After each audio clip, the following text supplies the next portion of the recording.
Bonjour à tous, j'espère que vous allez bien. Alors, dans les épisodes précédents, je vous ai parlé d'immaturité émotionnelle, puis de l'enfant intérieur. Et aujourd'hui, j'ai envie d'aller encore plus loin parce que tout est lié. Aujourd'hui, j'aimerais vous parler des liens d'attachement. Les liens d'attachement, c'est pas quelque chose à la mode, c'est pas quelque chose que vous faites mal, c'est pas une dépendance affective. C'est un besoin biologique fondamental que l'on a tous, le besoin de se sentir en sécurité dans le lien. Et très tôt dans notre vie, bien avant que l'on sache penser, parler ou analyser, notre système nerveux apprend quelque chose d'essentiel. Il apprend à traverser l'expérience.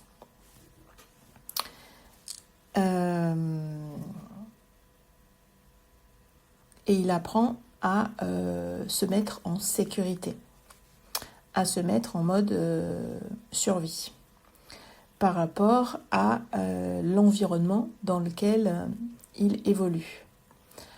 Et donc, est-ce que il se pose ces différentes questions? Est-ce que je peux me tourner vers l'autre quand ça ne va pas? Est-ce que mes émotions ont une place? Est-ce que je suis accueillie dans mes émotions, dans mes besoins, ou est-ce que je dois m'adapter, me taire, me débrouiller seule? Et donc c'est en fonction de l'environnement dans lequel on a grandi qu'on va développer ces modes d'attachement. C'est pas des défauts, c'est pas un problème, ce sont des adaptations intelligentes de notre corps pour survivre à ce qui est possible à ce moment-là. Quand dans l'enfance, le parent est globalement présent, stable, prévisible, qu'il accueille les émotions sans les nier ni les envahir, l'enfant apprend quelque chose de fondamental. C'est que le lien est sûr, et à l'âge adulte, cela donne souvent des personnes capables d'être en relation sans se perdre, de demander de l'aide facilement, de savoir poser des limites, et de traverser les conflits sans que tout s'effondre. Ça ne veut pas dire qu'il n'y a jamais eu de blessure, mais que la sécurité intérieure est suffisante pour ne pas vivre la relation comme une menace. Et donc là, on est sur un attachement de type sécure. Après, il peut y avoir, pendant l'enfance, un lien imprévisible, instable, parfois présent, parfois absent. Et là, l'enfant ne sait jamais vraiment à quoi s'attendre. Alors, il apprend à s'accrocher, à surveiller l'autre, à s'adapter, à faire passer les besoins de l'autre avant les siens. Et à l'âge adulte, cela peut se manifester par une peur de l'abandon, une difficulté à être seul, une tendance à se perdre dans la relation, à se sacrifier, un besoin de réassurance. Et là, c'est pas un manque d'amour de soi, c'est juste une tentative de maintenir le lien à tout prix pour ne pas le perdre. Et donc là, on est sur un type d'attachement anxieux. Ensuite, lorsque dans l'enfance, les émotions ne sont pas accueillies et que l'enfant comprend très tôt qu'il doit être autonome, fort, discret, là, il apprend à se couper du lien pour se protéger. Il apprend à ne pas trop demander. Il apprend à ne pas trop ressentir, à se suffire à lui-même. Et à l'âge adulte, ça peut donner une difficulté à s'engager, une peur de la dépendance, un besoin de distance ou une fuite quand la relation devient trop intime.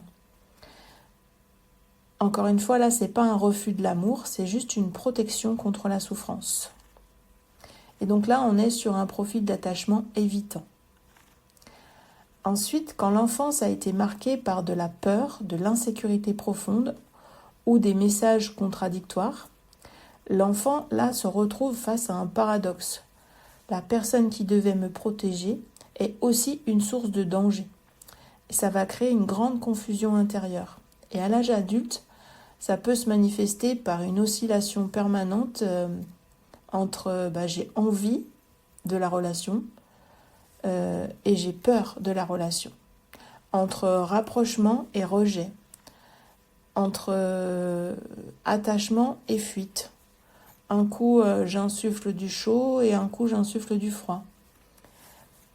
C'est souvent des relations qui sont intenses mais instables, chargées émotionnellement. Et là, on est sur un profil d'attachement désorganisé.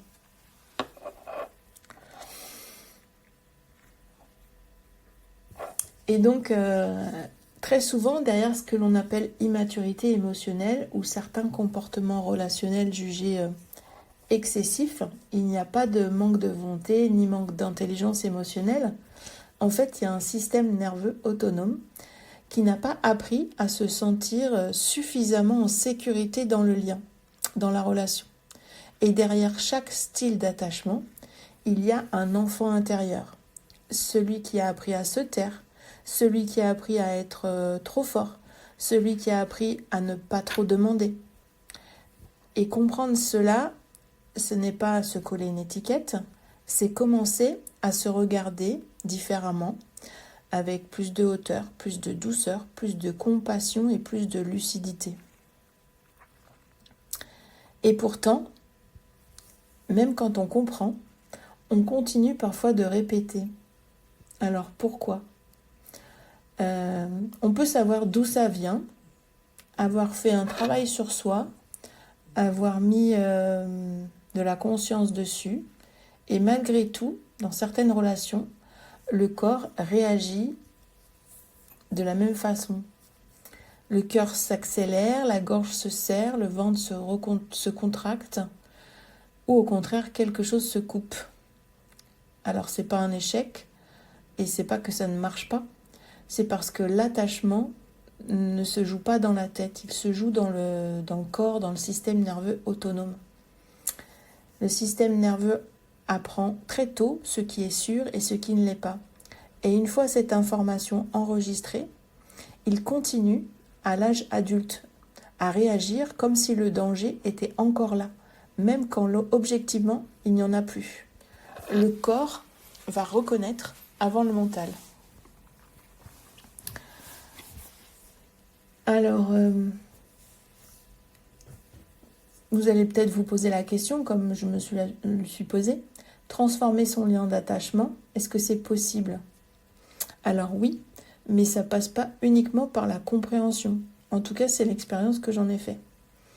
Cela passe par des expériences nouvelles, où le corps peut vivre autre chose, c'est-à-dire de la sécurité, de la stabilité et de la présence.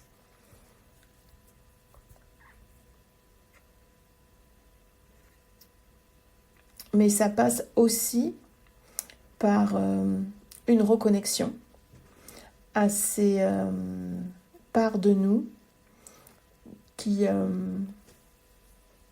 ont mis en place ces systèmes de protection. Donc ces parts de nous blessées qui ont mis en place à ce moment-là ces systèmes de protection, de survie, pour aller les sécuriser, les apaiser, les accueillir. Et donc, quand le système nerveux est apaisé, sécurisé, et bien là, les choses peuvent changer et se transformer. Alors, c'est ce chemin que j'accompagne aujourd'hui, aider à sécuriser l'enfant intérieur, à apaiser le système nerveux et à sortir de ces schémas relationnels de survie pour entrer dans des relations beaucoup plus conscientes, plus libres, plus justes, plus sereines, plus équilibrées. Voilà, donc si tu te reconnais dans ce que j'ai décrit ici, si tu as envie d'en savoir un petit peu plus, je te propose un échange pour faire un point ensemble Voilà, n'hésite pas à me contacter. Merci de m'avoir écouté et belle journée.